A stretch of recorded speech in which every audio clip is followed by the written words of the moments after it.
Hello, hello. Hope Hi, everybody's good evening.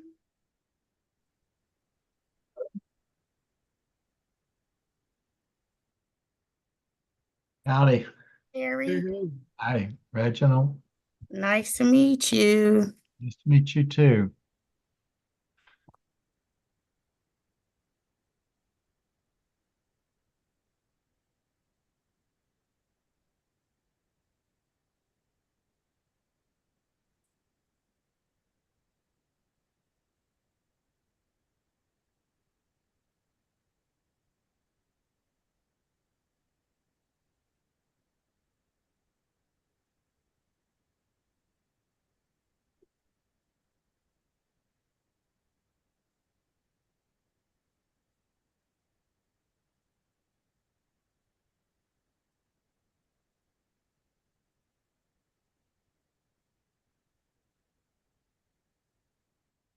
Excuse me.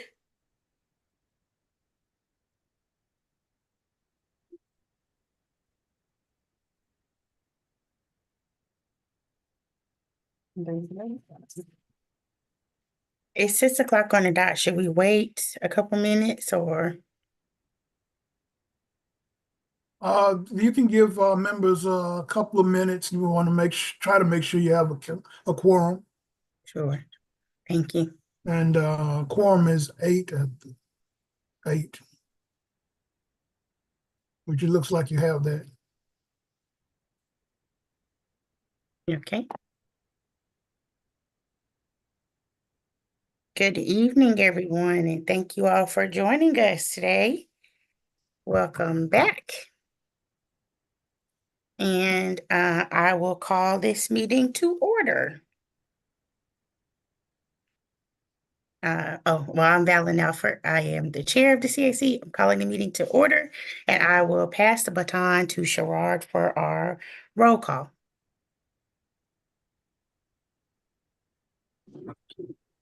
Good evening, everyone. When you hear your name called, can you answer here or present, please? Valen Alford. Here. Rashaki Furness. Here. Sherrod Johnson. I'm here. Leah Efford Green. Here. Robert Brown. Ahmed Ali. Alicia Curry. Here. Amy Jones. Here. Brian Langloss. Here. Matthew Muntean. Richard LeBennett. Seth Candle. Present. Shonda Wilson. Here. Jennifer Ganser. Here. And Tori Cook. Here. All right. Thank you, everyone. Thanks, Sherrod. Madam Chair, Mr. Brown did not respond, but he is here. And Ahmed just joined also. Thank you. Got it. Thanks, Sherrod. This is our first meeting after our summer, after not meeting in July. We ended on a high note for our awards and recognition dinner in June. And so we have quite a few new members of our Citizens Advisory Committee. And so I would like to just take some time for our new members in particular to introduce themselves. Please let us know your name. Well, we see it, but let us know your name and maybe a little bit about yourself and perhaps why you joined CAC. Madam Chair, you might want to direct which ones you want to respond. Okay, thank you. And this is my first meeting I'm chairing, so bear with me. So in no particular order, how about Tori first? Hi, good evening, everybody. It's nice to see you all. Let's see, I have just relocated to Durham. I was living in Wilmington. I've been here now and for about 3 months or so in Durham. I'm a social worker. I have my MSW. I'm just interested in getting involved with policy development and politics at the local level. My most recent position before joining the Cook Center with Duke was a reentry social worker at a transitional house in New Hanover County. So criminal justice reform, criminal justice social work, that's where my interest is, where my experience is. Yeah, I think that's all. It's nice to see you all. Looking forward to getting to know you. Thank you, Tori, and welcome to Durham. You'll find that there are a couple other social workers on CAC, myself and Leah as well. So Oh, you're in wonderful. good company. Wonderful. Thank you. Okay. How about Jennifer Ganser? Yeah. Hi, everybody. My name's Jennifer. Like Tori, I'm new to Durham. I've lived here, I think, about a year. I'm from Chicago. I am the planning director at the town of Butner in Granville County, very close by. So my professional experience is in planning, zoning, and economic development. That's what I did in Chicago for 20-something years, apparently, and now that's what I'm doing now. So I'm just interested in learning more about the committee, seeing where I can help, and just offering my perspective with development. I'm also the communications co-chair for our professional organization, which is American Planning Association North Carolina chapter. So I do our newsletter, website, and social media on that. So that keeps me busy. But happy to be here and meet everybody. Thanks, Jennifer. It doesn't sound like you're busy at all. No, not at all. Well, welcome and thank you. Thank you for being here. How about Shonda Wilson? We met you in June, but I don't think everyone had a chance to meet you or to fully welcome you as a committee. So please introduce yourself. Hi, I'm Shonda Wilson. I've been in Durham 18 years on a job assignment. I'm just here. I wanted to do something different as my daughter transitioned in her last year of high school. And so I want to, deal more with the city and more with people in the city and try to just see what the city is about. I also on the committee for the parent advisory committee at Duke, Emily K. And I'm there doing that. And I work as a quality engineer in Mebane, North Carolina.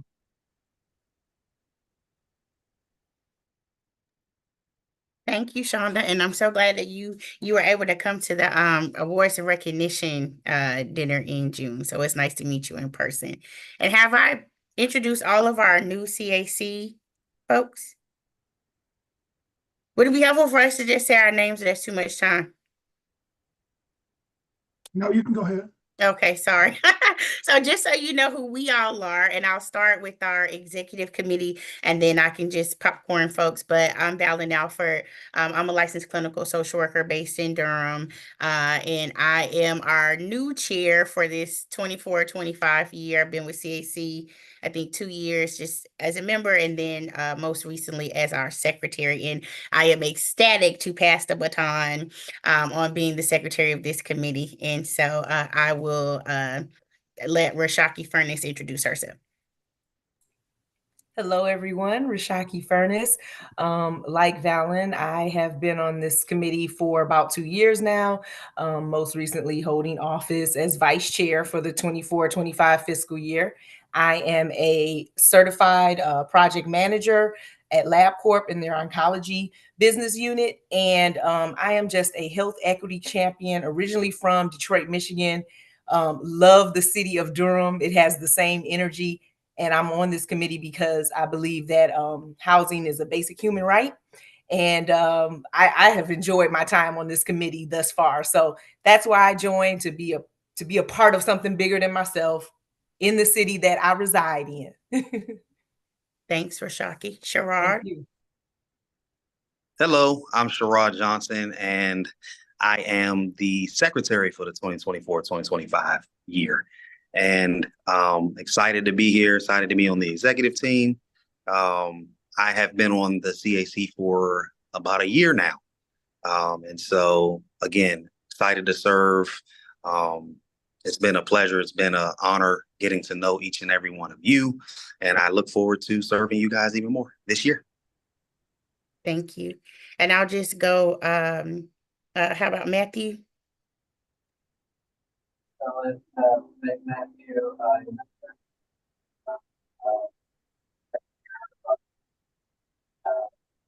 It's kind of hard to hear you, Matthew.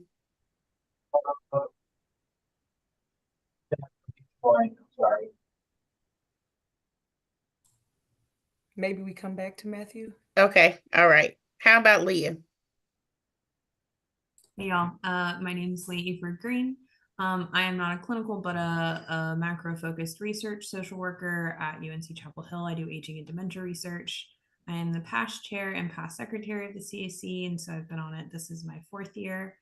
And I love it. It's wonderful. It's a great way to get involved in an issue that's close to my heart that I don't get to necessarily do in my professional space. And I also am the CAC representative on the Affordable Housing Implementation Committee, which is kind of a sister committee that advises on the implementation of the Durham Affordable Housing Bond that was passed in 2019. So there's a lot of different stuff going on in the housing world, and there's also the Homeless Services Advisory Committee. So there's a lot going on housing related in Durham. But yeah, super excited to have y'all here. Thank you, Leah. Alicia? Good evening. My name is Alicia Curry.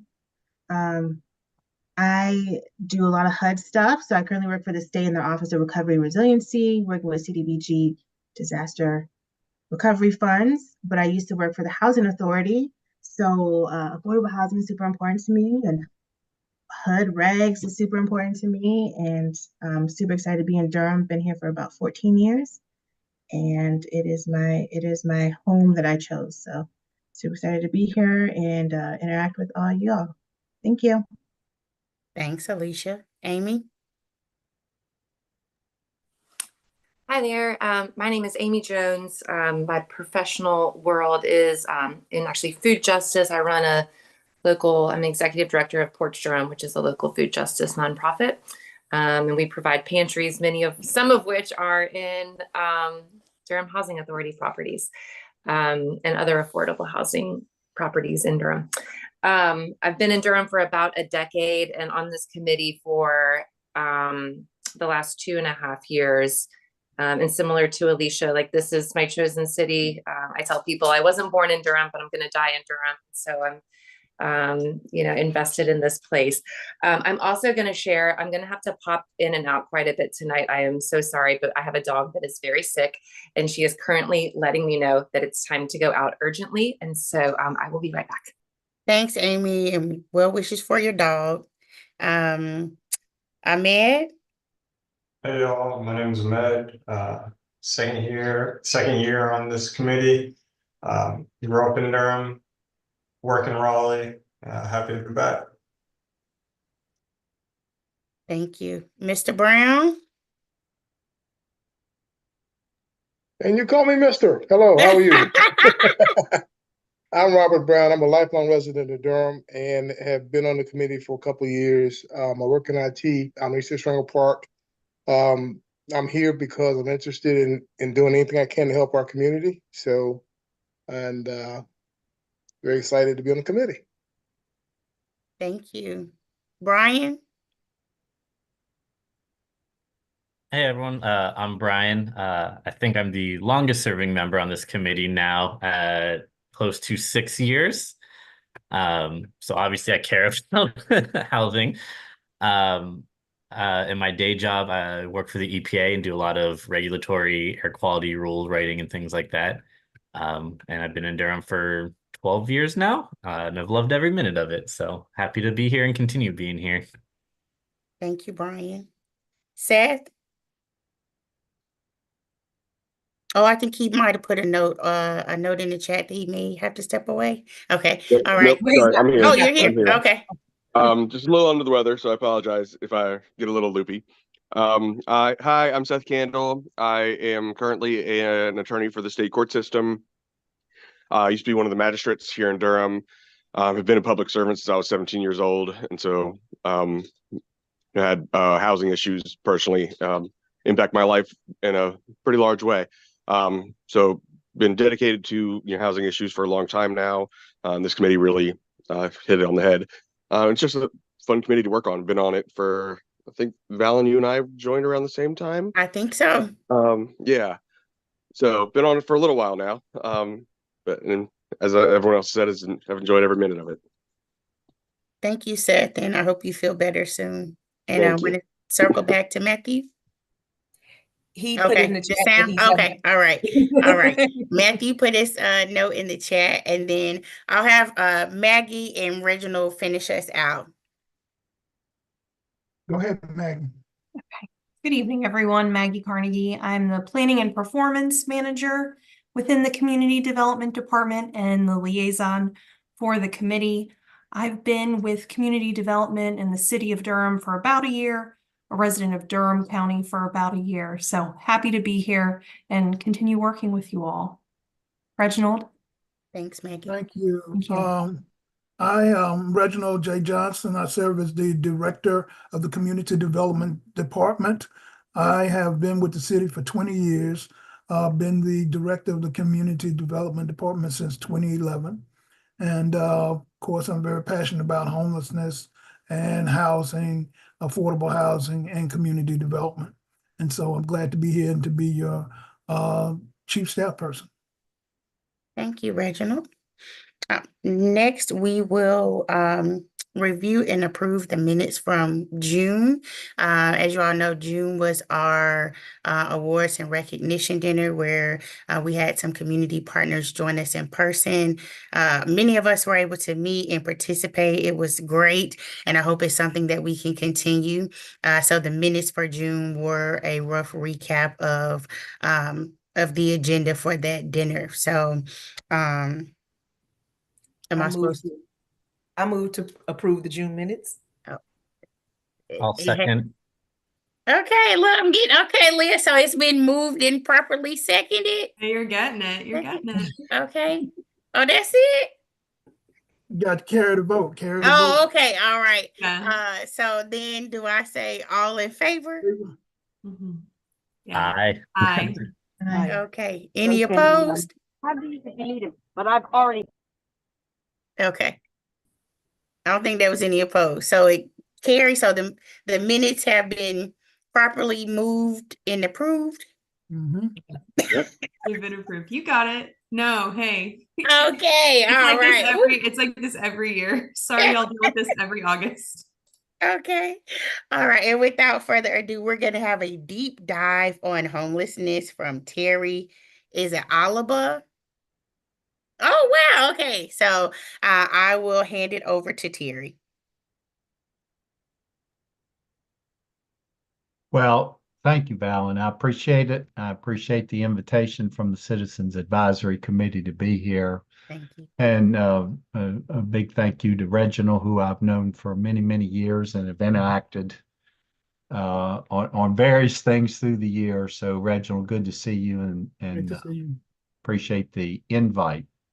So I want to start off tonight with some comments about my title, which is meeting the challenges of homelessness and affordable housing. And the key word in that that undergirds it all is home. And home is something that we all have very powerful associations with. As soon as I say the name, images start popping up into your mind. You start getting feelings and emotions about that. And this central place, this central value of home in our lives is reflected in our language. We have sayings like, there's no place like home. Home is where the heart is, right? We have language like homeland, home place. We refer to it lots of times, longing for it in a song. Lord, I'm 100, 200, 300, 400, 500 miles from home. And you get a sense of this deep longing for that place.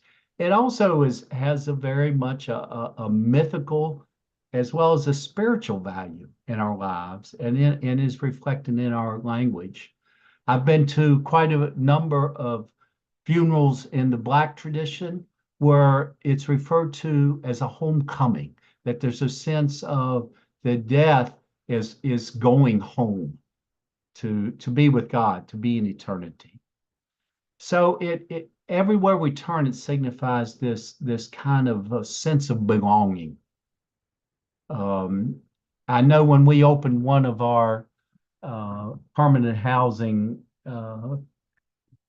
affordable housing places in Durham called Sherwood Park, there were places there for 20, there were efficiency apartments for 20 individuals who were moving out of homelessness, and they needed affordable housing.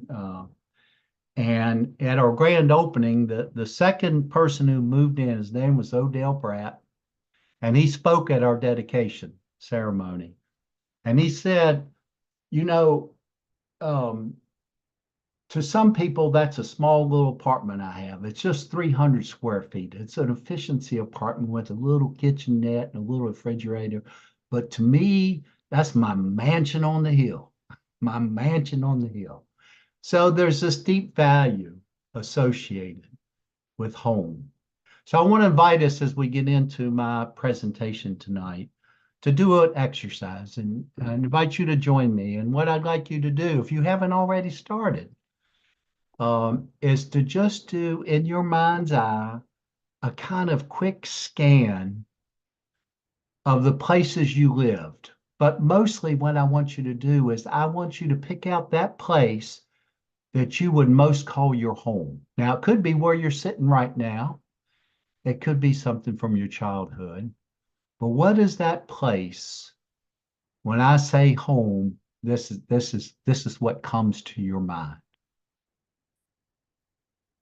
And when you have that, I want you to do a quick scan of that home, like walk in the front door and remember what the rooms are like, the living room, the kitchen. Where was your bedroom? Where did people gather in their house? Was it quiet in your house? Or were there a lot of people and lots of sounds? How was the house decorated? Where did you go for quiet and privacy? And just take a couple minutes to think about that, as well as the outside of the house. Did you have a porch? Was there a yard? Was your home close to a park? Was there children around that you played with, if it was young or now? So I'm going to give us about 2 minutes to just be quiet and bring up that place fully in our minds, remembering the detail. What we're looking for is what makes home home.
Hey, I'd like for us to rejoin our Zoom group here. And want to invite you to unmute yourself if you're so inclined and share with us what one of those details that came up really strong and had significance for you. And let's hear from a couple folks who'd like to start.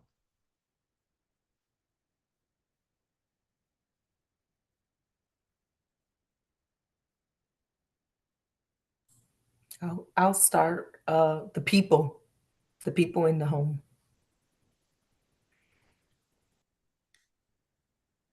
Can you say a few more details about that? Oh, sure. I'm sorry. I didn't know if you wanted me to we have a little elaborate. more time. We have time Okay. to do this. Yeah. Okay.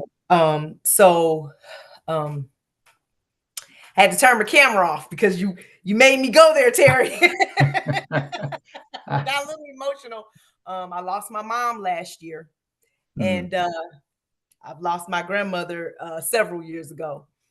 So the memories of home included them. Yeah. Okay. Thank you. Thank you. Thank you. Another? I'll say something. So I thought of my parents' house, and they still live there. So I moved into that house when I was 8. They still live there. And I just think of like either like when I lived there, like going through like the garage door, like, you know, like, yeah, like we never went through the front door. So like always like going through the garage door. And like even now, like when I'm over to visit, like half the time the garage door is still open. And just like, I don't know, I just thought of like the way like, you know, we enter the house or you know, walking out to the backyard if it's a nice day. And then I just thought of food. That's what I associate like with my parents, is like they were the ones who hosted every holiday and always cooked. So food. So I'm lucky I can still go back and visit. But yeah, that's what I thought of. So thank you. That was very nice. Thank you, Jennifer. Another? Go ahead, Robert. Excuse me. I passed by a house that I grew up in Durham. My dad was in the Air Force, so we moved away for 5 years when I was a kid. And it's my uncle's house, and I passed by that house. I passed by it yesterday, but every time I sit at that stoplight and I look at that house, it's just all of the times that he took me downstairs to give me coaching, you know, as a kid. And when my aunt would fix dinner in the kitchen, and the times I was bad and got in trouble and run and hide up under the dining room table. So I still today, you know, many decades later, have a fond memory of that house. Yeah. All right. Thank you, Robert. Couple more. I'll share. I also thought about my parents' home and just the pictures of my siblings and I across the years, like college and high school pictures or pictures from the holidays. And I call it black art, but it's, you know, a few pieces you see in black households, like the women and the, I don't know, like whatever that, I see some head nods. Y'all know what I'm talking about? So anyway, it's like some of those pictures, we have those home interior pictures that are hanging throughout the house. Thank you, Alan. One more.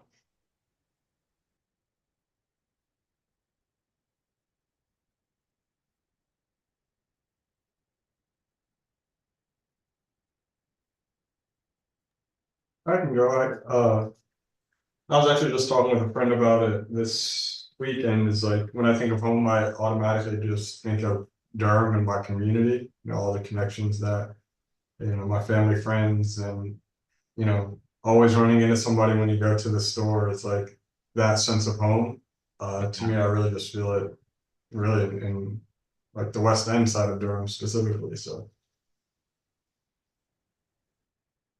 All right. Well, thank you all for that. And I think you hear, you know, a lot of common shared values, you know, people, our family that we're close to, our family that's alive, our family that's gone on and we miss. having one's own entrance, like the family entrance, as everybody else, but this is you have your special secret, almost secret way to get in, or food. Aromas of food often fill our minds. A sense of our family and our siblings, who we grew up with, who we interacted with, the cultural expressions that we're surrounded by on our walls, and living in community where we know folks. When we walk to the store, we know folks. So a sense of knowing and being known. All these create a sense of belonging and are embodied in that word home. And I like to do this exercise at times with folks because I think it helps ground us in why we do this work. Why does it matter that we want to try to end and reduce homelessness in Durham? Why does it matter that we want to try to create sufficient affordable housing so people have a place? Well, whether you're homeless or if you're homeless, or if you're living in substandard housing, or you're living not in a good home, these things that you all have expressed are the yearnings of everyone. Want to have that sense of home. And it's in that place of home that you all described that we not only have a sense of belonging, but of dignity and self-respect and being a part of the community. So when we're working from that sense of why this is important to us, then the value of it for others can really drive us forward and make a strong connection to why this matters to us. As I move into my talk, I'm going to say just a few words here at the outset about my story, so you know who's at least a little bit about who's talking to you. I first started working I'm originally from Harrisonburg, Virginia. I went to school at Berea College in Kentucky, where I lived for 9 years, and moved here to Durham 40 couple years ago now. And so Durham has been my home. And along that way, as I got into my career, I was hired by the Presbyterians in Durham. They had a council of all the various churches, and they had opened a year-round shelter for the homeless. It was called Community Shelter. It's now where Urban Ministries of Durham is. It's the same building as the shelter. And I directed that for 4 years and had a real sense of that, as important as shelter was and still is, there were so many needs not being met because people would leave the shelter and move into housing or get back with their wife or get back with their boyfriend or get a part-time job, and they'd be right back to shelter. And I thought, well, what's needed is some next steps. We need some better supports out in the community. So I worked with others to form Housing for New Hope, which I then directed for 22 years. And I'm sure some of y'all have heard of Housing for New Hope. Some of their projects has probably come to y'all for approval or denial. And we really stressed community outreach, and we as well as helping people to get into housing, as well as became developers of housing. So we tried to meet the need of bridging that gap between homelessness and living in affordable housing. And then I spent my last 5 years in the working world working with the North Carolina Coalition in Homelessness, and 3 of those years embedded with the North Carolina Department of Military and Veterans Affairs as their ending homelessness coordinator, working across the state to help communities improve their response to homelessness, as well as to develop plans to develop more affordable housing. Also, along the way, I've taught the last 8 years a housing policy class at the Sanford School of Public Policy at Duke, where Reginald graduated from.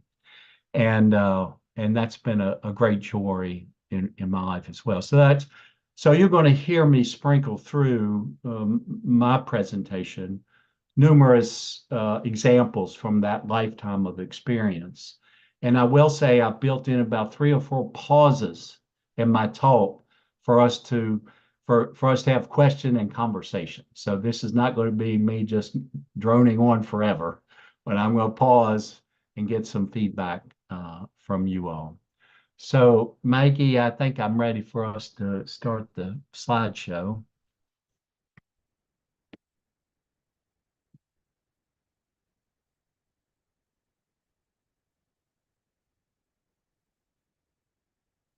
And we can go on to the second slide, I guess.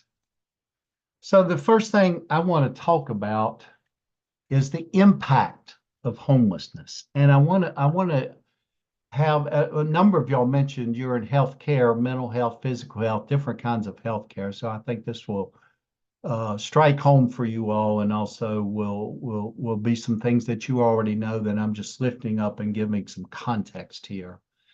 Is that homelessness really is bad for the health. And in some ways, and in the first part of my talk, and for much of this, I'm going to talk about homelessness as a healthcare issue. And there are such advantages to seeing it in that frame. So one thing is that it's not hard for us to imagine there's the impacts upon individual and family health that homelessness takes. The toll can be huge, and that's whether you're living unsheltered in a camp, under a bridge, in an abandoned building, or you're staying at a congregate emergency shelter. This survival in those kind of situations can really take a toll on the health. And on the left, you see just a number of things that are influenced and impacted by homelessness, everything from heart disease to nutritional deficiency, to being vulnerable to physical and sexual assault, to mental illness. It's not that mental illness causes homelessness or homelessness causes mental illness, but if you're struggling with that, it's almost guaranteed the longer you're homeless, the more severe those challenges are going to become.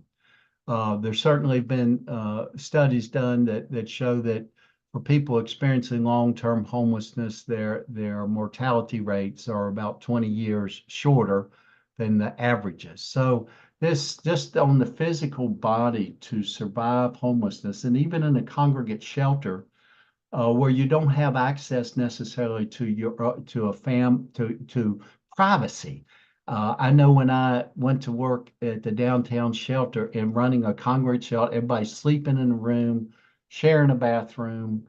I can tell you that when I would go home at night and realize I could close my bedroom door, I could close my bathroom door and have privacy, I begin to more deeply understand how important privacy is to our sense of self and our sense of dignity. And a lot of that gets sacrificed in our mass responses to homelessness, understandably, but it's important for us to note this. And then there's just the individual losses, a loss of self-esteem. If people are prone or vulnerable to substance abuse and addiction, it's almost certain to become worse. Not all the time, but the predilection toward that worsening really increases. Apathy toward oneself. I know that when I was working at the shelter, we had a man that stayed there. His name was Paul, was his first name. And he could be very vulgar and nasty and mean talking to the staff, to the volunteers, to the other guests that were coming in to spend the night in the homeless shelter. And he was acting out one day in the parking lot. And I said, Paul, I really have to, demand really that you show some respect for your fellow people that are staying here, for some of the few rules we have, and for me. And he said, respect you. How can I respect you when I don't respect myself?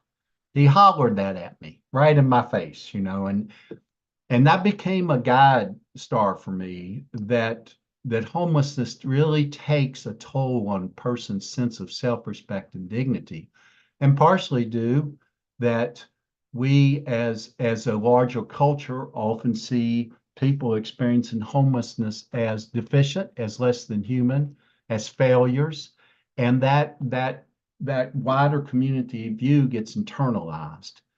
And so whatever responses that we develop need to take into account these deep kind of impacts upon all the areas of health and how they're negatively impacted by homelessness. The next slide. So I wanted to introduce you to this slide. If you haven't seen it before, it was developed by Thomas Frieden, and I meant to give him credit on here, but I don't see it. And it's called The Social Determinants of Health. And it sort of inverts how we often think of healthcare interventions that really on the bottom of this pyramid, having the most impact upon a person's health are the socioeconomic factors. And that includes poverty, education, and especially housing or lack of housing, that a person's health is going to be more impacted by that than what's at the top. And then as you come up this pyramid, the things that start to have less impact, but nevertheless impact, is changing the context to make individual default decisions healthy. For example, smoke-free. Passing smoke-free laws made places healthier, made people healthier, because you couldn't smoke. Then there's long-lasting interventions, vaccines, and we certainly have seen the impact of that through COVID. And then as you go up, less and less impactful are the clinical interventions, the medicines for our blood pressure. And then at the top is the eat healthy and exercise and counseling. And we like to think those top two are the primary factors. And they are important in our lives, but they are not the major determining factors of our health. It's the social, economic factors, where we live, what's the condition of the housing in our neighborhood, how safe is our neighborhood, do I have a place to live, that most deeply affect our health. The next slide. So housing then is the best medicine. And this is Dr. It looks like maybe a slide didn't come out. What's the next? There we go. Okay. So this is Dr. Jessie Gaeta, a doctor with the Boston's Healthcare for the Homeless. And here's what she said. It wasn't until I had just a couple of patients' housed, said Gaeta, that I saw this turnaround in their health. Basically, I was seeing that if I could write a prescription for keys to an apartment that was going to do more to improve the health of the patient sitting in front of me than the prescription I can write for anything else. So a prescription for keys to apartment. And I had a chance many years ago to go to Boston and visit with Dr. Gaeta, and was very impacted by their response to homelessness and beginning to see that housing was a healthcare intervention. The next slide. And there you see it's her. So one of the models that has developed out of this understanding of housing as healthcare is what's called the Housing First model. And I would dare say most everyone probably has heard of this. And I want to say a few words about it because I think it grounds us more deeply in understanding this, the housing as a therapeutic intervention. Let's go on to the next slide. So I want to talk about some about the origins. So the origins of this program were in New York City, and Sam Sabaris was in the School of Medicine at NYU, and as they started doing engagement with people with mental illness living on the streets, they began to envision a model where they would just pay for people's housing instead of before waiting till they got stabilized, waiting until they kind of were what was called housing ready to move in. And the idea was, when he started this model, was that it would allow for more effective treatment and would provide stability so that the treatment could be effective. You know, if you're trying to treat someone with severe mental illness unhoused as opposed to housed, there's just a big gap in what kind of outcomes you can see. And so one thing to know, though, about this model, when it started, it was actually called Housing First, Housing Plus. And the plus side was the team of psychiatrists and caseworkers, et cetera, that helped support the individual and help make sure that their other needs in addition to housing were being met. It's not that housing solves all the problems. It does not, but it is the bedrock or a foundation of how you begin to offer community assistance to someone to help them stabilize our housing. Next slide. So in this model, a person could be connected to housing just as soon as possible. And so effectively understood and with the right philosophy and right implementation, there's no getting ready for housing. A person is ready for housing when you have a place for them and you have built up supports around them. And so this model then undergirds what I've been saying, that home and housing is the baseline, and it is the primary intervention for people experiencing homelessness. And if we understand that it's a basic need, I mean, there's a whole sort of question about whether one believes that housing is a right or a privilege. And under a privilege understanding that you do things to earn that and get that. And certainly there's a certain value in that we work and we spend our energy in order to secure us a place to live. But it's also when you start to see this undergirded by that housing is a right, that all people should have access to housing that they can afford, that is maintained and provides some of this element of being the sanctuary, or at least has the possibility of being someone's mansion on the hill. Next slide. So there are the questions about, housing first, and it's meant to be discussed.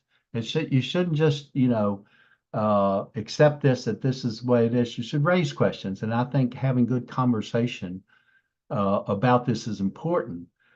Because what is true is that as the housing first model, that's HFM, prioritizes this housing, that means that some of the contributing risk factors, addiction, mental illness, physical impairment, perhaps are not addressed immediately.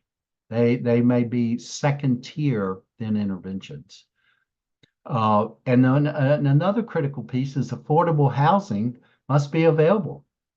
Housing first, doesn't do any good if there's not housing for people to move into. And so therefore, when you're implementing a housing first sort of policy model, you have to also be working to ensure that there's funding for housing and treatment as well. It's just that we as a community do not make that treatment completion necessary for someone to enter into the housing. As a matter of fact, they're going to be more successful with that treatment program if we have helped provide them housing that is affordable. Next slide. So actually go back one for a minute.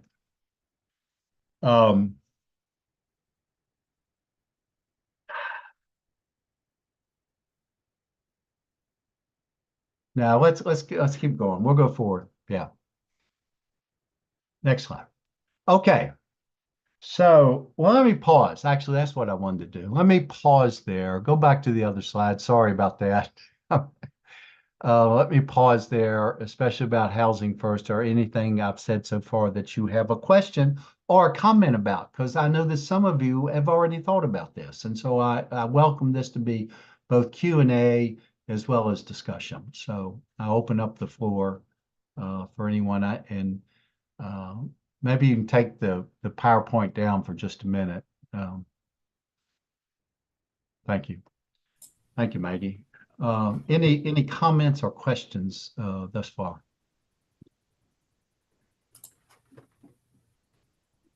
I love seeing the chart, the Maslow's hierarchy of needs, but from the social determinants of health perspective. In my field, it's usually sort of Maslow's, and we kind of start Yeah. with the base of safety and emotional well-being is at the top. So Yeah. I enjoy how your chart organizes that in a more practical way from this perspective. Uses that same sort of modeling. You're right. It's the hierarchy of need. Thank you. And good observation. Another comment or question? All right. Well, I do want to say I definitely appreciate how you tied it to healthcare, or just the health. Whole, it's basically part of the totality of the person. Yeah. It was when it finally came fully integrated into me somewhere along my life's work that housing was a healthcare intervention. It turned around everything for me in terms of understanding how we approach it, how we talk about it. It put in perspective the challenges that people experiencing homelessness were having, as well as how we needed to think about our solutions and our response. So thank you, Rashaki. Yes. Thank you. Anything else from anybody? Okay. All right, let's go back to the slideshow then, Maggie. And let's go to the next slide.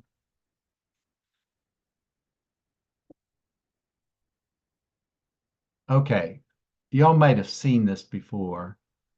And I'm not going to spend a whole lot of time going over it, but I wanted to call it to your attention because this would come up certainly in your discernment about various projects that are applying for funding and how they are responding to the needs of the community and responding to homelessness. Is I understand that HUD has a very specific definition for homelessness, and that if most of the money that comes into Durham is certainly from the federal government is HUD money. So therefore, Durham City, the Community Development Department, is responsible for ensuring that these definitions are adhered to, as well as other policies of HUD, which sometimes can be quite limiting. But nevertheless, the Community Development Department has to figure out how to implement those and make sure that organizations receiving money are staying compliant in these, lest we hurt the chances for that money perhaps being recalled. So there are 4 categories, and I won't do a deep dive here, but there's literally homeless. This is exactly what we think. Anybody that lacks a nighttime residence or that has a nighttime residence that's a public or private place not meant for human habitation. That can be a shelter or the things I mentioned before, under a bridge, in a camp, in an abandoned building. And then there's the imminent risk of homelessness. And this where somebody has an eviction notice and they're going to lose their residence within 14 days. They don't have another place to go.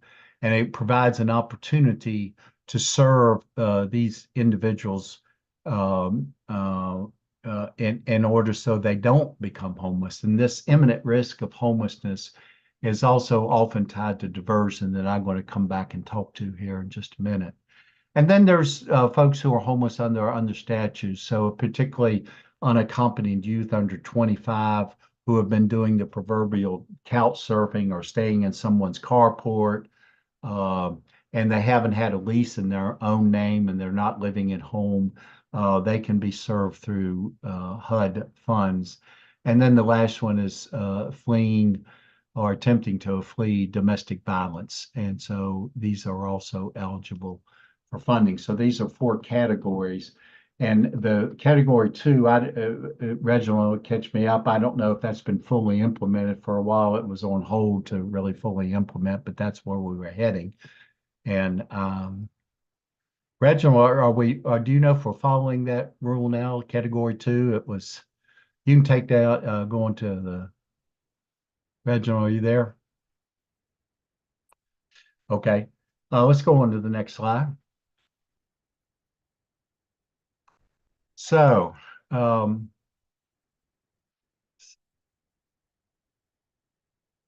want to give just a snapshot here of the state of homelessness. A few alarming things that I think as you are working to advise the city about how to best respond, you should know some trends that have been happening. This data is collected during what is called the point in time count, PIT count. You may have heard of it, and some of you probably have participated in it in Durham. And this provides a snapshot. It's where those experiencing homelessness on any given night are counted. And generally speaking, the number of people in shelters, that count is pretty accurate. But the people who are living in camps and other places unfit for human habitation, they often are moving around. So on any given night, they might not be there, and you might not count them. But nevertheless, there's a pretty exhaustive community effort, especially in Durham, to do as thorough a count. I mean, there were 130 people out counting this past January. So here's some data that was collected from that night in 2023. Record high, 12.1% increase from 2023 to 2022. We haven't gotten the national figures on 2024 count yet, but we're anticipating a similar growth. There are more people than ever experiencing homelessness for the first time, and that the people who entered emergency shelter for the first time increased by more than 23%. So the question there in the chat was, why is it done in January? For one, it wanted to pick a night that was done the same across the country. So you had some uniformity and some less chance of duplication if you did it the same night. And it was chosen in January primarily because it would be the night that in January in the wintertime, most people would be in shelters.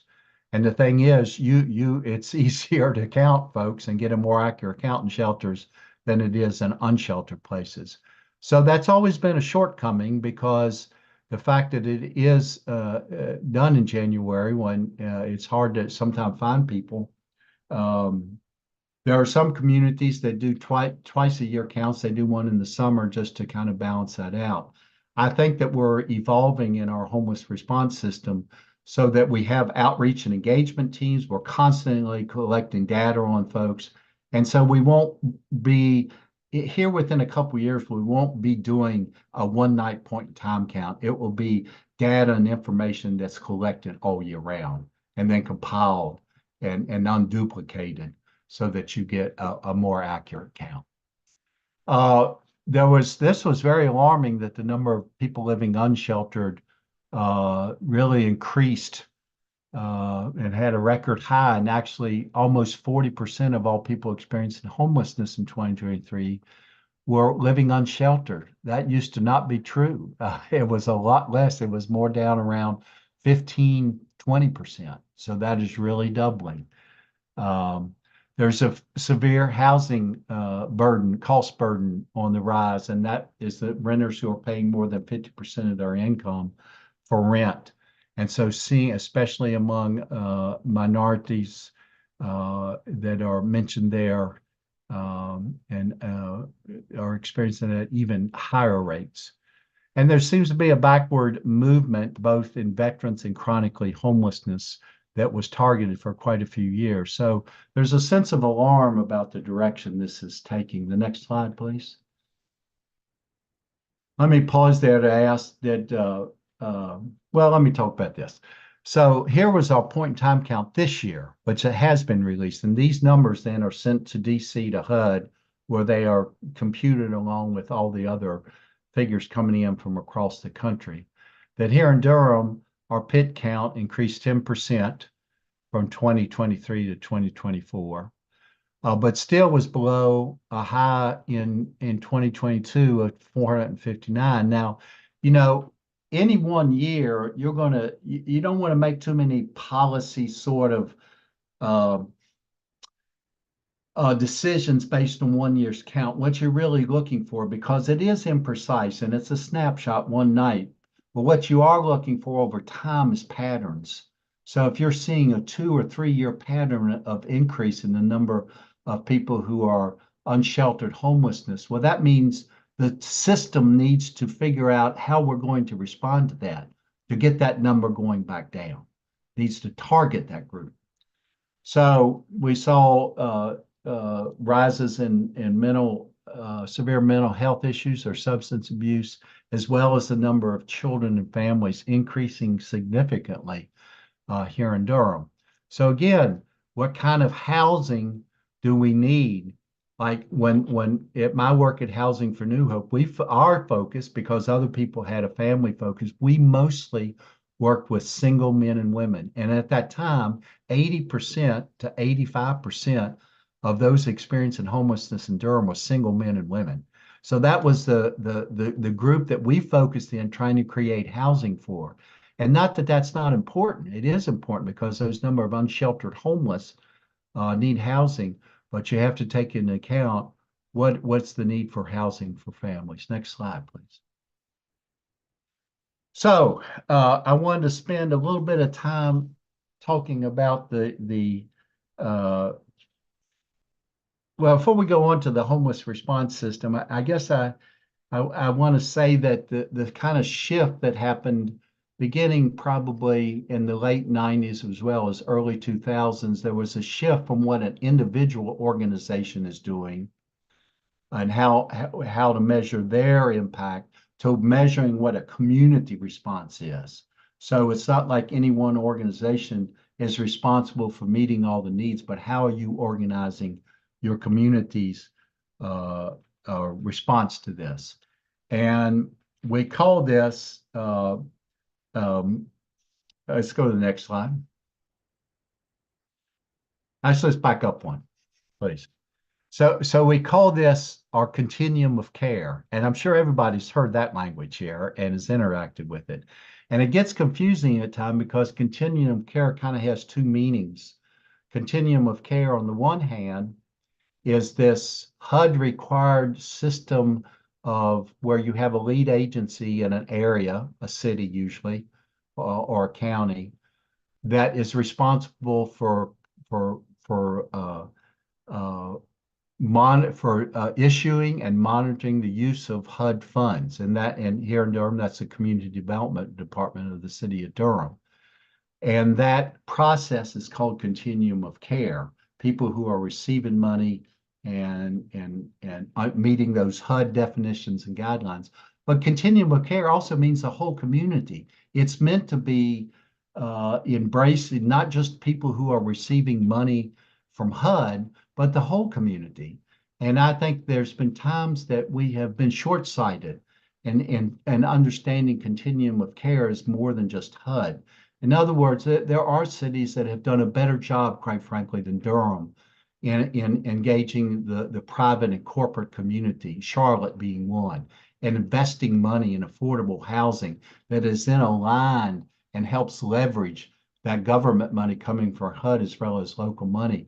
I don't think that's an untapped resource in Durham and the Triangle that I would hope if we had a broader view of our continuum and could really make a difference in expanding our response. Okay, the next slide. So I want to just very briefly talk about how this system is set up to work.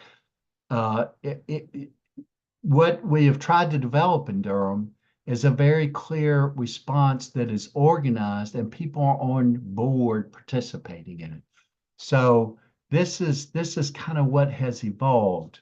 So let's say you have somebody, you have a family or you have an individual, they have a housing crisis. They're facing eviction. They're looking at going into homelessness. Next slide. So one of the first interventions that can be done is something called diversion. And what it does, it works with people before they become homeless so that you intervene. Sometimes that's help with rent. Sometimes it's help to broker a conversation, like Perhaps this individual was staying with their uncle, and their uncle got mad and wanted them out because they haven't contributed to the household. And so you can intervene and help that person contribute some. So a lot of times there's a short, it's not a big fix. It's not like you're transforming this person, but you're providing a smaller fix to a situation so that people are diverted out of potential homelessness into permanent housing. Next slide. So let's say you're not successful in doing that, and you may, and some people you don't even get the opportunity to do that because they just show up at our not at the shelter doors anymore, but they show up with coordinated entry. And I'm not going to talk about that tonight, but I will answer questions about it if you have them. So once they're sheltered or unsheltered, there's a series of responses that help families and individuals move out of homelessness into housing. Next slide. One is diversion, and I've already mentioned. Go ahead. So the first one to think about is what's called rapid exit or self-resolve. There was research done back in the early 2000s that looked at how long were people homeless. And the most common length of time by far that a person was homeless who came into a homeless shelter was 1 day. And the second longest duration was 2 days. And what that said is that there are plenty of people who experience temporary homelessness, and they will self-resolve. They will move back out on their own. So sometimes it's good to wait a week or two before you start developing plans with folks to see what their resources may help them resolve. And so you're just providing emergency shelter while they are doing that. Next slide. So a second intervention is called rapid rehousing. And what this says is that we're trying to get folks, we're trying to shorten the duration of homelessness, because the more we shorten that duration of homelessness, the less are going to be the harmful impacts of homelessness. And so rapid rehousing tends to provide help with finding housing, and 3 to 6 months, it can be longer, of rental support while that family is stabilizing or that individual stabilizing, and they're able to take on that rent on their own. And rapid rehousing has become a big focus of that homeless response system. Next slide. One of the traditional intervention styles of housing was called transitional housing, where families and individuals would come and stay anywhere from 3 months to a year to 2 years, rebuilding their lives.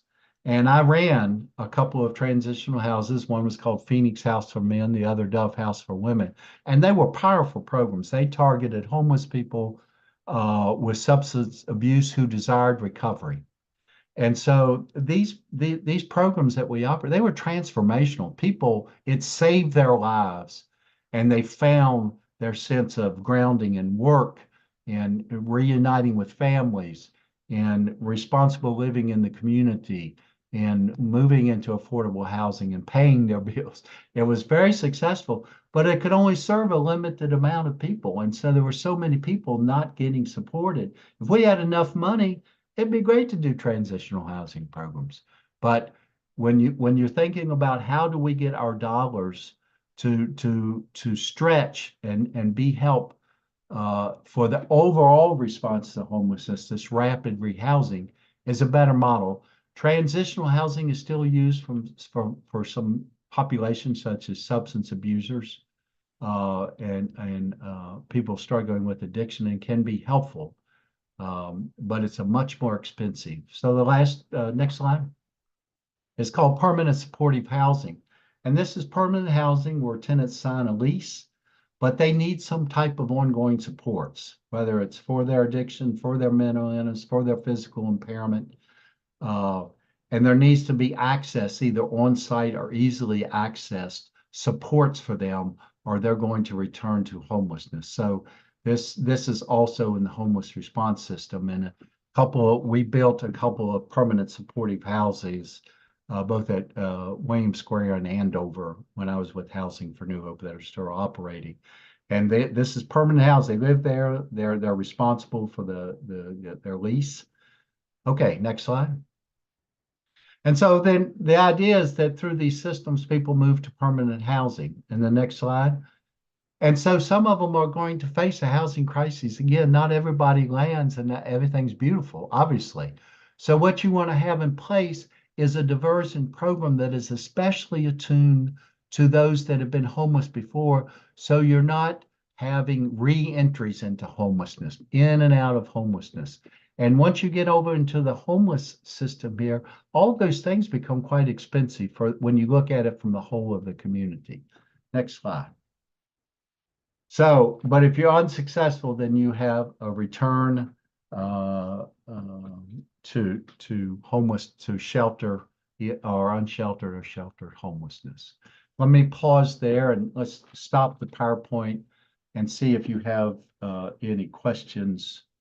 Let me first of all see if I sufficiently answered the question about point in time count. I don't remember who asked that, but. Yep. Thanks, Terry. That was me, Amy. I'm grateful that you answered that.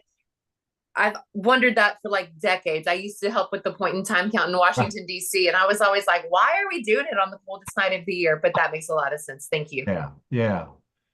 Yeah. Okay. Just seeing if there's any other questions in the chat. Okay, other questions you have. I don't see others there, but if I'm missing it, please go ahead and ask. Or comments about about this system of response. Does it make sense?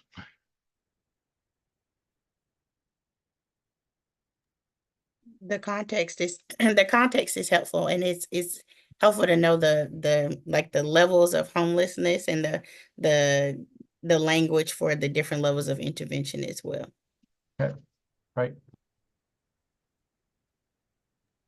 I wanted to know what kind of mental health or advice or programs you're going to have with them programs, because people's mental health is probably driving them back into homeless, because you could give them a house, but if their mental health is not correct, it would drive them back. So what kind of mental health? Yeah, and so I think especially where that is most targeted and the best kind of housing for people in that situation is permanent supportive housing. And so what is needed is either easy access to support people, to therapists, clinicians, that's either done on staff or here locally through partnership with Alliance Healthcare. And so various, and it's a constant struggle, because just because you get support and you have support, funding changes all the time. And where you had someone, all of a sudden you don't have someone who's providing that service. So it is a critical element in the permanent supportive housing. That supportive part is crucial. And going back to what I said about the Housing First model, when it started, Housing First, Housing Plus. And I always say that that's what we started with, and that plus is essential. So some of those programs have varying degrees of the kind of supportive services that the folks need. But I appreciate your comment. You're seeing that need in your work, it sounds like. Yes, it does. It needs mental health is important to that, because people living on the street and in tents and different things like that has a different living mental wise when they get into housing, and it doesn't never go. I have seen it personally, it never goes right. They'll live in the housing for 2 weeks, 3 weeks, a month or two, but gets right back on there because their mental health is not correct. Yeah, you very much agree. Shonda's who was speaking, right? Shonda? Yeah. Yes. I very, very much agree, Shonda. I know when we opened our Williams Square apartments, we had one man that had been living in his van for 10 years, more or less. And he felt freaked out by the apartment, the small apartment. So he slept in his van in the parking lot for about the first month. Yes. Yeah. In order to acclimate. And then we started going in with him slowly for maybe a half hour a day or an hour a day, spending time with him in the apartment so he could adjust his mental kind of outlook to this place to live, and that it was going to be okay and safe. So there are certainly people with if they don't have the adequate supports, they will have a hard time hanging on to their housing. Yeah. Okay, thank you. Thank you, Shonda. Okay, I have one more part, and then we'll stop again for some questions. So let's go back to the slideshow. And the next slide, please.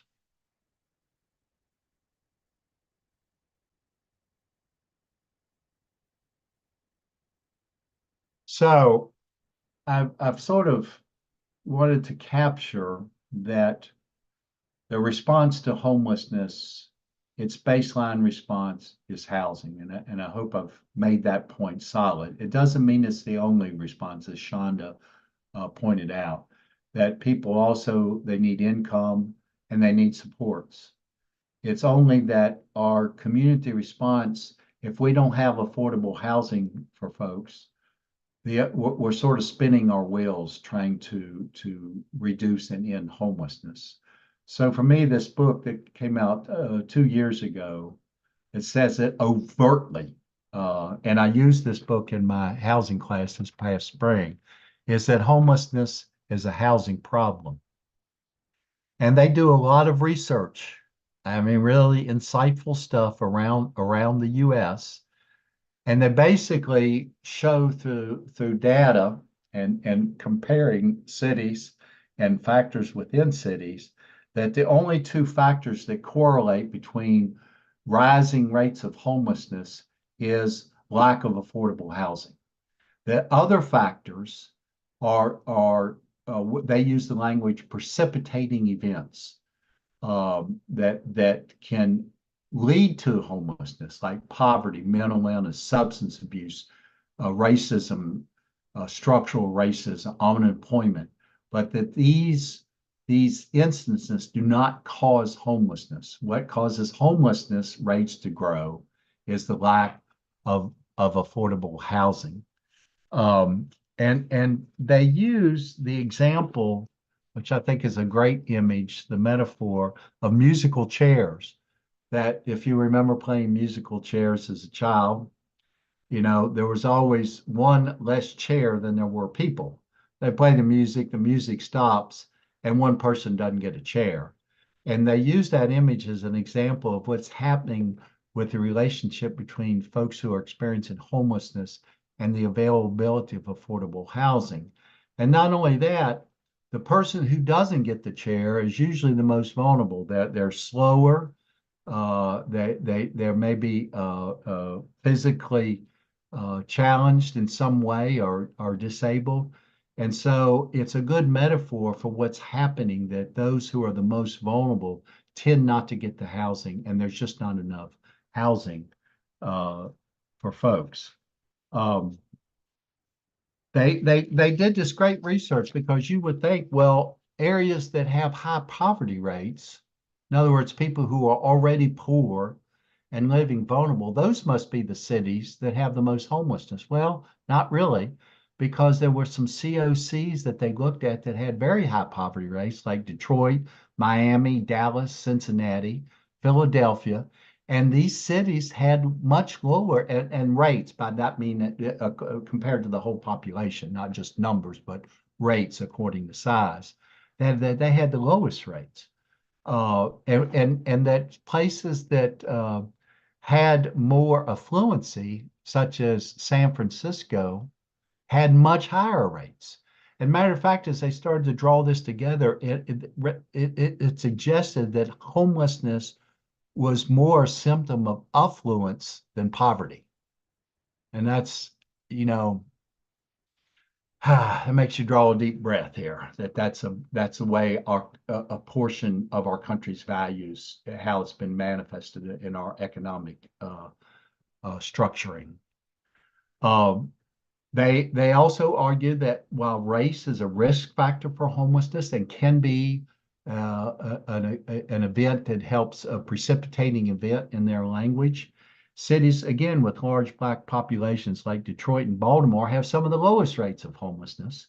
And conversely, cities with very high rates of homelessness have higher white populations: San Francisco, Boston, Portland, Seattle. So there seems to, and it's the same with mental health and substance abuse and all the other risk factors for homelessness. And they do a pretty good job of making this point that it is the availability of affordable housing is the major indicator of the rates of homelessness. And they talk about a city's capacity to respond as housing elasticity. And that means, can a city develop affordable housing? And some of the limiting factors, as they did their research, is one, geographic features such as mountains and rivers. In other words, there's not a place to build, or regulatory limitations on things like minimum lot sizes, height limits, setbacks, and open space requirements. And they argue that the three things needed were to shift public perception, in that public perception about what is the causes of homelessness and what is the response needed. Also, public perceptions of, can we do anything about this? Can we actually work toward ending homelessness? And we have to have a greater commitment to resources. City of Durham has stepped up pretty big, especially as you compare it around the state and the country. The city has invested, and our citizens, we've invested a lot in affordable housing. And we just have to make sure that affordable housing is also inclusive of housing that will work for people moving out of homelessness. And we need to broaden our parameters and manage our systems response better. In other words, having those understanding how people come into a system, how they're helped, and targeting those systems of function so that they can help people experience homelessness for the shortest time possible. So there's some other slides that Maggie will share with you, but I think I'm going to stop there. And because I think I've done about my allotted time, and you can take down the slideshow. And I welcome any closing questions or comments that you may have.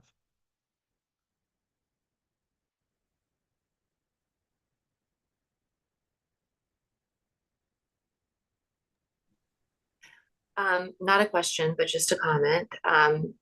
Thank you so much, Terry. This has been a very thought-provoking presentation and discussion that you have facilitated with us. And I think just more so than some of our other meetings, I think it provided this human face, that it's not about numbers, it's about people. Even just hearing each other and what we consider home, it puts your mind in a different place.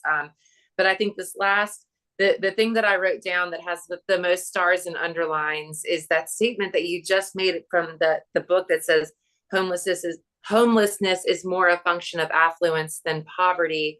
And I think that I agree with that. I've never thought of it that way, but it kind of flips the conventional wisdom that a rising tide is going to lift everybody.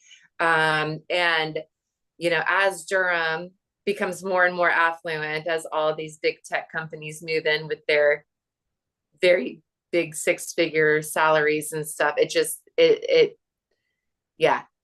like you think that it's going to make life better for everybody, but in fact, some of our most vulnerable neighbors are probably going to are probably not going to benefit from that rising tide. And so thank you. I think just the way you presented the information was so understandable and relatable, and I'm grateful for your time with us tonight. Yeah, well, communities have been able to use, lot sizes and zoning laws and all that to ensure that areas are not populated by those of different income, and also the restrictions on whether you can have multifamily units. So some places like Minneapolis, Minnesota, have moved to change that and have undone those zoning laws, at least not fully, but within a certain measure, to ensure that there's more diversity in each neighborhood in terms of income. so that you don't have affluence keeping out affordable housing. So thank you for that comment, Amy. Anyone else? Great presentation, Terry. I learned things. I appreciated like the numbers and the data. And as the zoning person who's done that her entire career, yes, you're right. Zoning has definitely done some harm. And we're trying. We'll see what happens next. Yeah, I think, another book that I have my students read, it's kind of dense because it's written by a law professor called The Color of Law. But communities have undertaken that as a community read. And if you do it together in community, it kind of comes alive, but it just traces the history of racism in housing through the United States for the last just about 100 years. And we see how we've gotten to the place we are in terms of these zoning restrictions and others. So, yeah. Thank you, Jennifer. I just wanted to say thank you as well. Before our summer break, the mayor joined us in May, I think it was, and shared his perspective and really kind of talked about a holistic approach to affordable housing and Durham's future. And I think your presentation today kind of helped to provide more context in terms of our role as CAC and how we can, advocate on behalf of our community and just kind of dig a little deeper into some of the underlying issues as our city continues to grow and change. Thank you, and glad to help out in any way I can. If further information is requested, Maggie knows how to get up with me. So thank you for having me here, and I wish you all well with the rest of your meeting, and thank you for your service to the community. I was real impressed that a number of y'all knew the community and you wanted to figure out ways to, like, how can I be engaged and involved? And thank you for picking one of these boards, one like the Citizens Advisory Board, to serve on. So I wish you all well. And thank you, Terry. Thank you, Terry. Sign off for now. All right. Bye-bye. Bye-bye. Yeah, that was great. I appreciate Terry joining us. Our next item on the agenda is our Community Development Department update. And so, Reginald, if you're still with us, would you like to provide the update for CDD? So, Valen, I am going to jump in because Reginald did just send me a message. Okay. He's a little occupied with negotiations on a deal we are trying to close. It's ARPA funded, bond funded. It has been occupying a lot of Reginald's attention, I know, the last week or so. So, yeah, so I will kind of jump right in. One of the things we illuminated we were working towards was the Commerce Street Apartments. We were able to get that closed June 25th in partnership with DHA, and we had the groundbreaking about two and a half weeks ago. That was attended by the acting secretary of HUD. So that was a very exciting groundbreaking, and they are working on construction towards those units. Then we are also working on closing various ARPA funded housing projects. The obligation or commitment deadline for ARPA funding is December 31st of this calendar year. So that is the high priority. We have 7 multifamily rental housing projects that were funded with $27 million, half of which came from the city and then Durham County matched. So $13.5 million each, respectively, from the city and the county. So we are working on getting those various projects to close. We are still working to fill staff vacancies, but are making some headway. We were able to onboard someone on the administrative team, and we have various other jobs that are posted or we're actively interviewing for, so hope we can get those closed shortly. We Also released a competitive request for proposals for our minor repair and substantial rehabilitation program. I do think a couple folks on the committee are working with Dr. Poolum and his team on the evaluation of those proposals.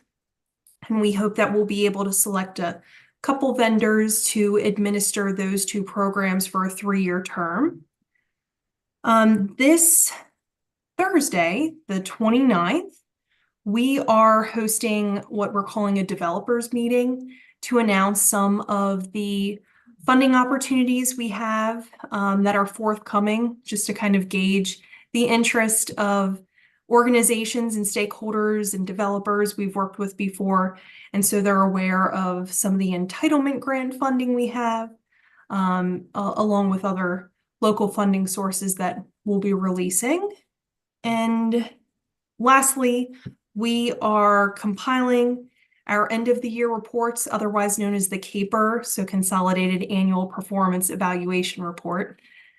So we have those for all of our entitlement grant funds, so Emergency Solutions Grant, HOPWA, or Housing Opportunities for Persons with AIDS, and then our Community Development Block Grant, or CDBG, and then our Home Investment Partnership Program, or HOME funding. We have our annual reports due to HUD on those various funding sources. So once those are compiled, we'll be sure to share them with the committee. And those are all the updates that I have. I know that was a little quick. Do folks have any questions? It was quick and loaded. Amy, it looks like you were about to say something. Of course. 2 quick questions. You mentioned the ARPA funding, and this is something that I could probably Google, but we're here and you're a better expert than I am. Like, so you mentioned a deadline of December 31st. Like, is ARPA funding going to dry up? Like, I know it was like in response to COVID, and now we're like a jillion years past COVID, and we're still talking about ARPA funding. And like, even in my world, they're still talking about ARPA funding. And so I'm just, that's one. It's like, is this the last round of this? And then we move on to something that's like not related to the COVID emergency. And number 2, you were talking about the developer info session that's coming up.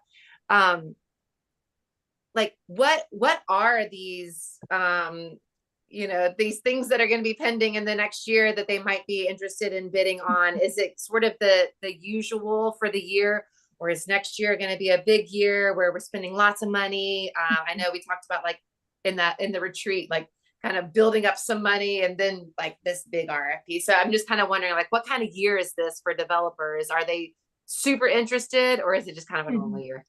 Yeah, no, those are great questions. So I'll try to tackle the first one, ARPA. So that is a one-time pot of funding as a response to COVID-19. So a couple things with ARPA, kind of just bluntly, there wasn't a whole lot of clear guidance when the funding source first came out. So the U.S. Department of Treasury got more clear after issuing and releasing funds. Affordable housing at first was not an eligible use, but it became one maybe a year and a half after funds were first released, because they noticed across the nation jurisdictions were a little slow to spend or get the money out the door.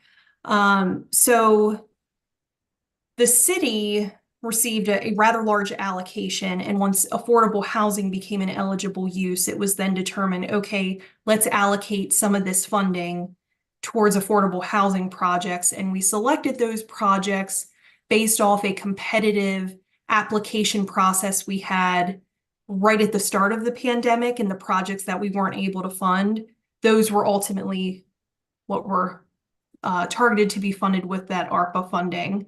And we were able to get the county to do a 1-for-1 match. So we had ARPA round 1 funding. I think it was $10 million. And then the county gave $10 million. And then ARPA round 2 funding, we had $3.5 million. And then the county matched $3.5 million. But there are, along with any other sort of federal funding source, some restrictions on periods of performance and when you have to meet certain deadlines. So the first big deadline is this December 31st, 2024, where all the funds need to be committed or obligated, which means you have a contract with someone to get these monies expended. And then when all funds need to be expended, that is in 2026, December of 2026, when they all need to be spent down. So we will still be talking about ARPA for another couple years. But it's not new funding, it's the same funding. No, it's the same funding. It is the same funding, and I'm sure, as y'all have been on the committee, sometimes our larger multifamily rental deals take quite a while to close for a variety of reasons. Or like right now, Reginald's really focused on negotiations to try and close a deal that's been, I think, all consuming for the past week and a half for him and quite a few staff. So it's not as quick and easy and simple as other funding that we administer for other like services and supports and whatnot. These large affordable housing deals are kind of complicated, especially when there's multiple funding sources. And with ARPA, almost all of these have other funding, whether it be federal, state, local. So that kind of makes things a bit more complicated. Well, and I mean, I feel like the stuff that you started talking about a couple of years ago, a year and a half ago, whatever, like the economy is just changing. And so it's like, well, now all the variables are out of whack. So Absolutely. Absolutely. So that's the ARPA piece. And then Amy, your question about the developers meeting.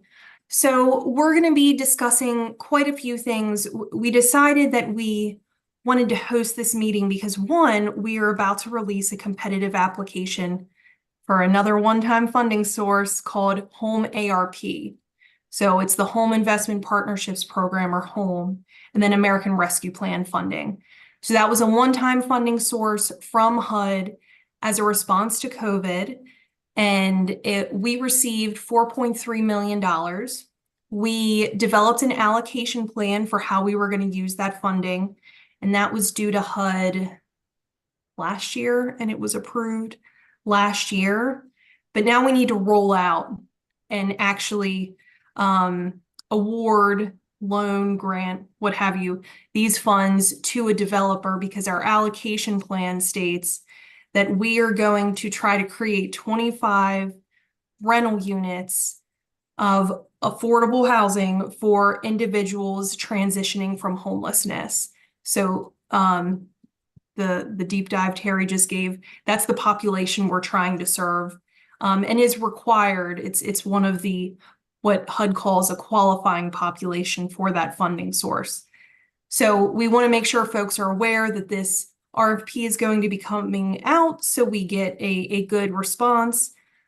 So that was kind of the what prefaced us having this meeting. But then we are also going to be releasing a request for proposals for an ADU, accessory dwelling unit pilot program. That was funds that were set aside as part of the affordable housing bond in 2019. So we are at a place that we've developed some like a program, a scope, what we would like the deliverables to be of that program. And now we need to release the funding that we had set aside. It's about 1.75 million. So funds are going to come out for that. Then we also have sadly, one of our affordable housing bond projects, the deal didn't go through as planned.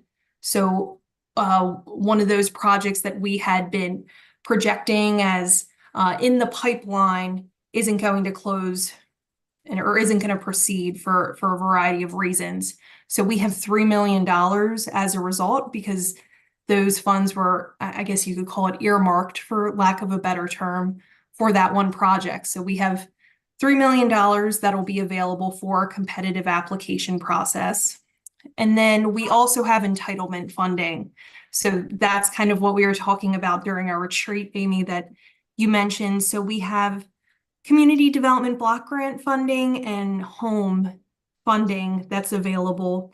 that we will be releasing via a competitive application process.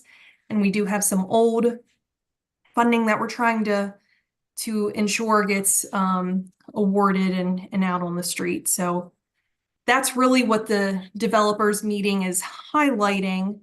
I don't know that it's necessarily overwhelmingly new business, but there are a couple one-offs like this ADU pilot and home ARP. Those are going to be kind of one-off projects and programs where we're releasing funding. And that 1.75 for the ADU project, is that for actual construction, or is that for like some, like a planning grant or whatever, or is that for like actually building affordable ADUs? Yeah, so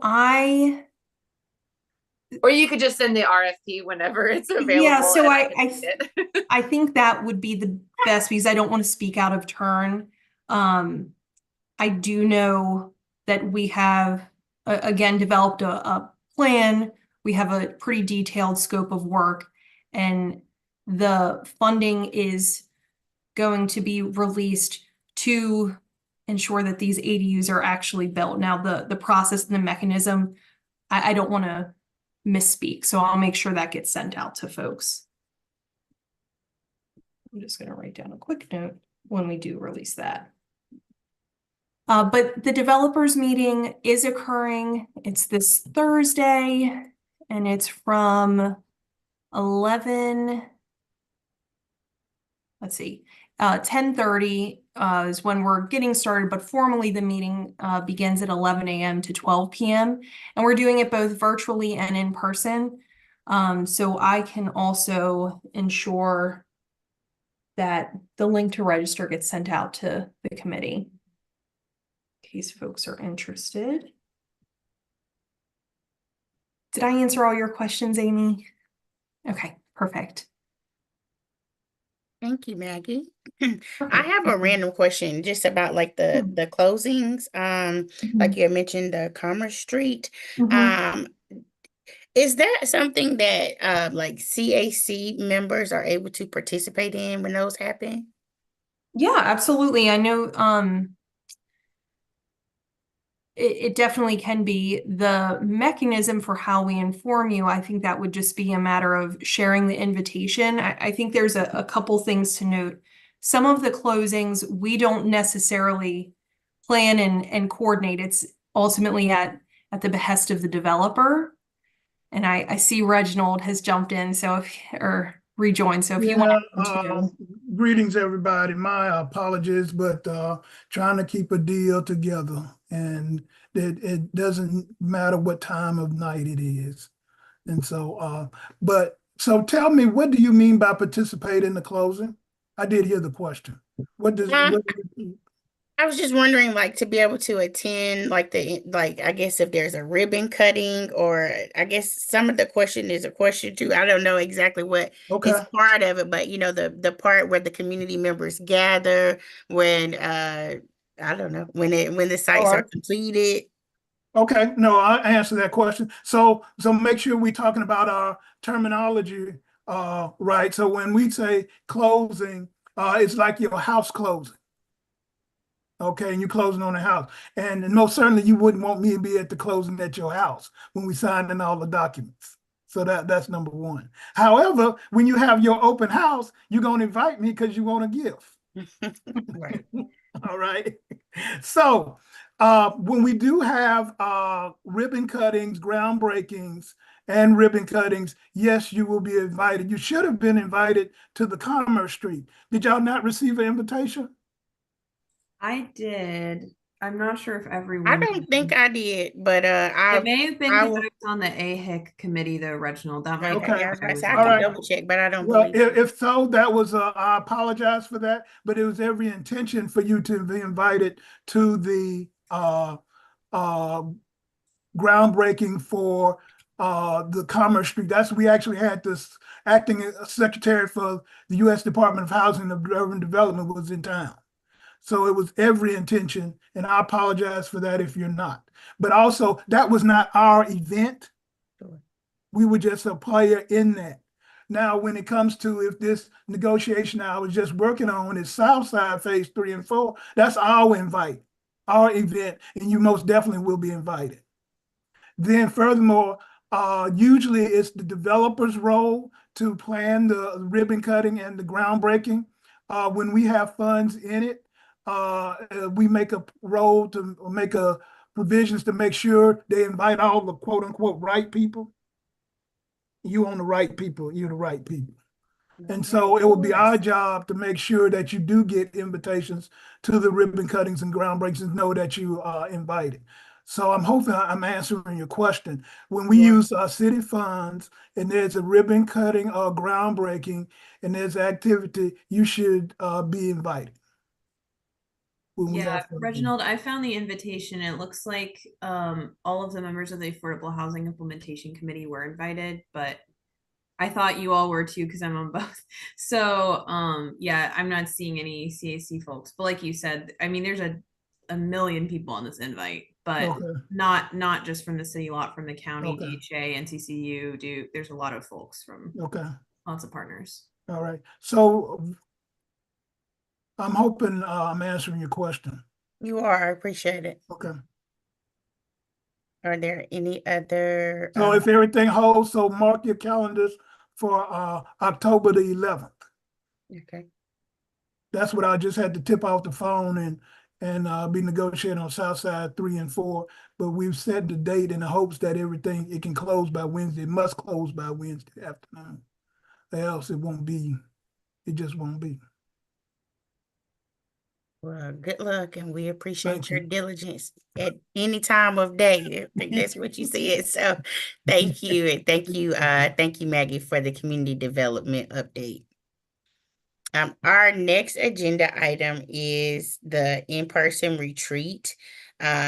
We wanted to discuss maybe hosting a fall retreat. For context for our new CAC members, the past couple of years, we have hosted our annual retreat in the spring, and that's more or less because of when it came about.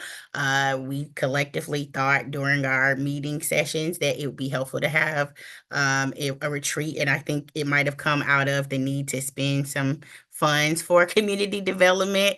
And so we decided to have a retreat where CAC members can learn about the work that community development does, such as all of the alphabet soup that Maggie named today with the different HUD regulations, the funding sources, the guidelines, the timelines. So this last year and this year, the retreats were hosted in the spring, and our executive committee wanted to bring that to the committee now to possibly have a fall retreat and basically sort of change the cadence to the fall so that when we get new people onboarded to CAC, you're getting an overview and the understanding of, deadlines, all of these things that we're talking about during our meetings and getting presentations on.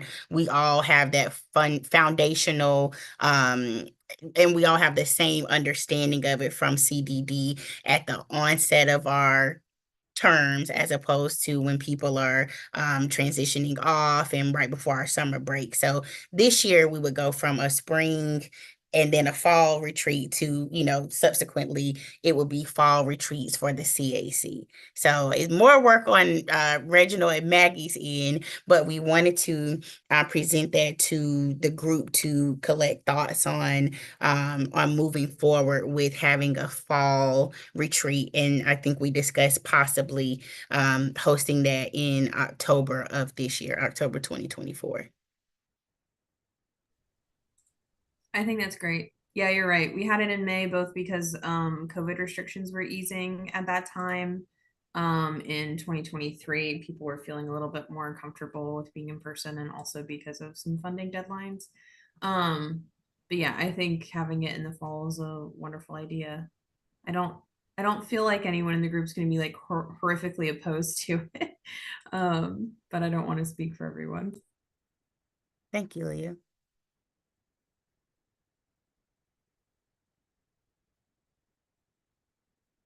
Other thoughts, concerns, agreement?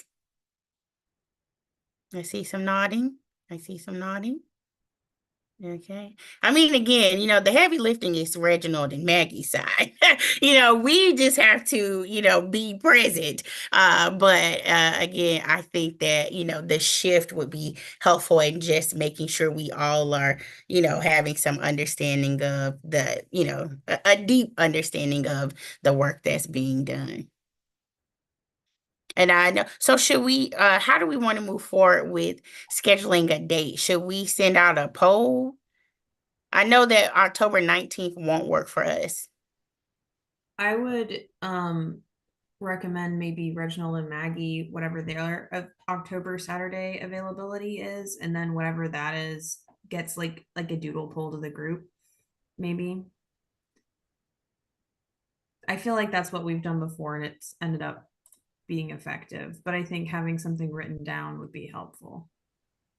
Okay, Okay. we'll do that. We'll come together with maybe three options. Sounds good. Thanks, Leah. And our next agenda item is to discuss the Community Development Week Subcommittee. Next year for 2025, Community Development Week is in April or May? It is in April. April, okay. So it's April 1st to the 5th. Thank you, Maggie. So Community Development Week is in early April. And last year, under Leah's direction, we formed a subcommittee early in our program year, and the subcommittee worked really hard for the first time. We met at City Hall, and we invited some community partners. They had table setups. They presented on, they shared information on sort of what they do, how they, impact affordable housing or what role they play, how people can access them. So it was very informational, and it was in person. And so I think the spirit was that we wanted to do something really to engage our neighbors and engage the community. And so I wanted to put that out. Okay, it's at the end of April, so the 21st through the 25th. And so I wanted to offer the opportunity for us to form a subcommittee early in our program year. We wanted to keep the momentum in considering, maybe programming that we would do, engaging community partners or people that are receiving funding from community development. One thought from the executive team that's sort of twofold was that maybe we have an in-person workshop where community members can learn about the down payment assistance program, so that people can learn. I think there are 16, excuse me if I'm misspeaking, but I think there are 16 loan officers or different institutions, but basically having a place where we're going more from the community development side and people learning about the context of how that works.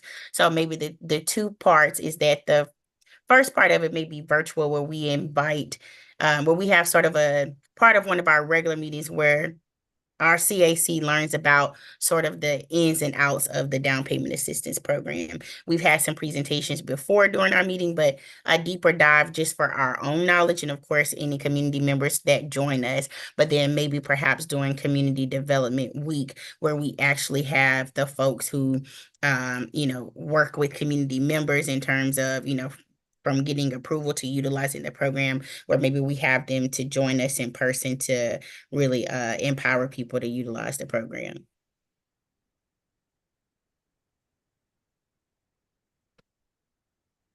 Who's ready to join the committee?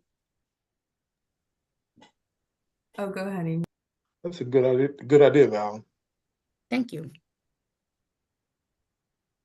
I was literally just raising my hand. Oh, okay. She said he wants to join. I'm like, okay, all right, Amy, let's go. I thought you had a question or comment. It wasn't a question, no. He said he's wanting to join. I was like, there's a hand raising function. I'll use it. Oh, okay, smart. It's late in the evening, but I appreciate it. Thank you, Amy. Do we have I any? think that would be a really cool way to celebrate Community Development Week. So great. Thank you. I appreciate it. I was just trying to think of all the great ideas we had last year and to really get on them early and to, really keep that spirit of, getting the information to our neighbors. So, and this can be something too. This is fluid. Obviously, we're getting started early. So if you think about it, your bandwidth, your interest, if this is something that you find, that you want to participate in, Amy and I will get together and possibly we can just send it out whenever we figure out a meeting that will occur between our regular CAC meetings, and then folks can join us as the spirit leads you. And so we'll keep it fluid, but I just wanted to get that on everyone's radars and then to get us, started with planning early. You might want to include that invitation just in written form again in the email about the retreat as well for folks who might not be here. I know like a couple people had to hop off. Sure. I wish I had the capacity, but I don't right now. But if there's any sort of administrative or logistic stuff I can help with, do let me know. Thank you, Leah. Appreciate it. And I think that is that's our full agenda. So I wanted to see if we had any public questions or comments, but I don't think we have any members from the public attending right now. Okay. And how about any announcements from anyone?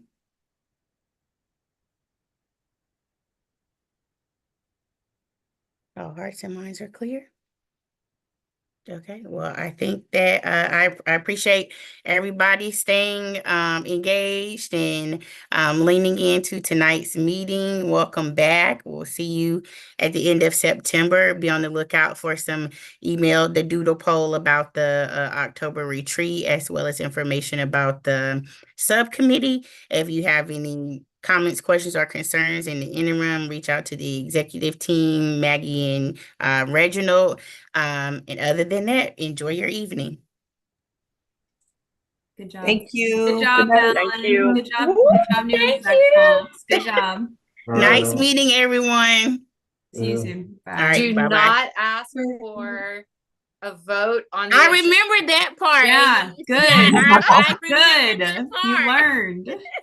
I'm like, we don't need a vote to adjourn. I remember that. Yeah, you can just make that choice yourself. Yeah. Yes. I need a gavel. I'm gonna buy a gavel for the next one. Perfect. All right, y'all. Bye, Bye, y'all. y'all. Good to see Good you night, guys. y'all. Bye-bye. Bye-bye.